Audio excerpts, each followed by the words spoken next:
Hi guys, இன்றைக்கி என்ன வீடியோன்னு பார்த்தீங்கன்னா, நான் அம்மா பாப்பா அக்கா நாங்கள் 4 பேருமே எங்கள் பாட்டி வீட்டுக்கு தான் போயிட்டுருக்கோம். ஸோ எதுக்கு போகிறோன்றதை நான் இந்த வீடியோவில் ஃபுல்லாக சொல்கிறேன் பாருங்கள்.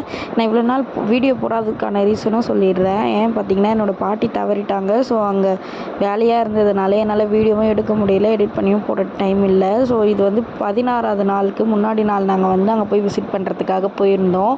ஸோ அப்போ எடுத்த விலாக் தான் இது. ஸோ பஸ் ஏறியாச்சு, செம்ம ரஷ் பஸ்ஸு. ஸோ இடையில நின்றுட்டு தான் போனேன். அதுக்கப்புறம் தான் சீட் கிடச்சிது. அப்புறம் உட்காந்துட்டேன். எங்கள் பாட்டி வந்து எங்களை ரொம்ப நல்லாவே பார்த்துக்கிட்டாங்க. ஏன்னா கொள்ளு பாட்டி தான் எனக்கு. அவங்க தான் ஸ்கூல் கூட்டிகிட்டு போகிறதுலேருந்து கூட்டிகிட்டு அதுலேருந்து லஞ்ச் எடுத்துகிட்டு வந்து கொடுத்துட்டு நாங்கள் சாப்பிட்ட பிறகு அந்த லஞ்ச் பேக்கை எடுத்துகிட்டு வீட்டுக்கு போவாங்க. திரும்பி ஈவினிங் 3 o'clock ஆனோடனே வந்து கூட்டிகிட்டு போகிறது எல்லாமே எங்கள் பாட்டி தான் எங்களை பார்த்துக்கிட்டாங்க. ஸோ ரொம்ப நல்லாவே பார்த்துக்கிட்டாங்க.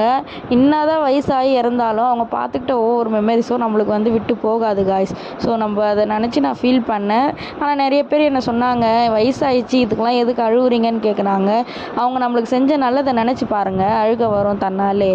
ஸோ இந்தமாரி ஆட்களுக்கு நான் சொல்கிற ஒரு சின்ன அட்வைஸ் மாதிரி தான் இது.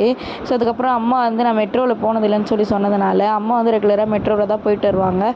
ஸோ வா நான் கூட்டிகிட்டு போகிறேன் அப்படின்னு சொல்லிட்டு மெட்ரோவில் கூட்டிகிட்டு போனாங்க. ஸோ சூப்பராக இருந்தது அந்த எக்ஸ்பீரியன்ஸும். தம்பி கொஞ்சம் கூட அடங்க மாட்டேறப்பில்ல. அவர் தனியாக நடக்கணுன்றாரு, கையை கூட பிடிக்க யாரையும் விட மாட்டுறாப்புல. சரின்னு சொல்லிட்டு எப்படியோ அம்மா சமாளித்து அவனை கூட்டிகிட்டு வந்துட்டாங்க. அங்கே ட்ரெயின் ஏறுற இடத்துல பண்ண அமக்கலும் பாருங்கள். அவனை தனியாக அப்படியே விட சொல்கிறான். எங்களுக்கு பயமாக இருக்குது. ஆனால் அவன் அப்படியே விட சொல்லி செம்ம அழுகுறான். என்ன பண்ணுறதுன்னு தெரியாத. ஏதோ ட்ரெயினும் வந்துடுச்சு. வந்த பிறகு நானுமே சரின்னு சொல்லிட்டு ஏறிட்டு எங்கள் அம்மா கிட்டே வந்து ஒன்றா கேட்டுட்டு வந்தேன். அதில் ஒரு புது எக்ஸ்பீரியன்ஸ் இந்த மாதிரி இருந்தது. நார்மல் ட்ரெயினில் போகிற மாதிரி ஒரு ஃபீலே இல்லை அதில். ஸோ அதில் ஒன்றா கேட்டு தெரிஞ்சுக்கிட்டேன். நல்லாவும் இருந்தது. இந்த வெயிலுக்கு எங்கன்னா வெளியே போகிறோன்னா நார்மல் ட்ரெயினில் போகிறத விட மெட்ரோவில் போகிறது ரொம்ப பெஸ்ட்டுன்னு நான் சொல்லுவேன். ஸோ போயிட்டு இந்த எக்ஸ்பீரியன்ஸ் நல்லா இருந்தது.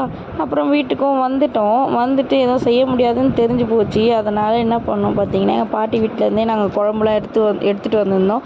அதையுமே எடுத்துகிட்டு வந்து சாப்பிட்டுட்டு வீட்லேயும் எல்லாருக்கும் போட்டு கொடுத்துட்டு நானும் சாப்பிட்டுட்டு எப்படா விடுவீங்கன்ற மாதிரி இருந்துச்சு. நானும் படுத்து தூங்கிட்டேன் காய்ஸ். இதோட இந்த வீடியோவை முடிச்சுக்கிறேன். பாய்.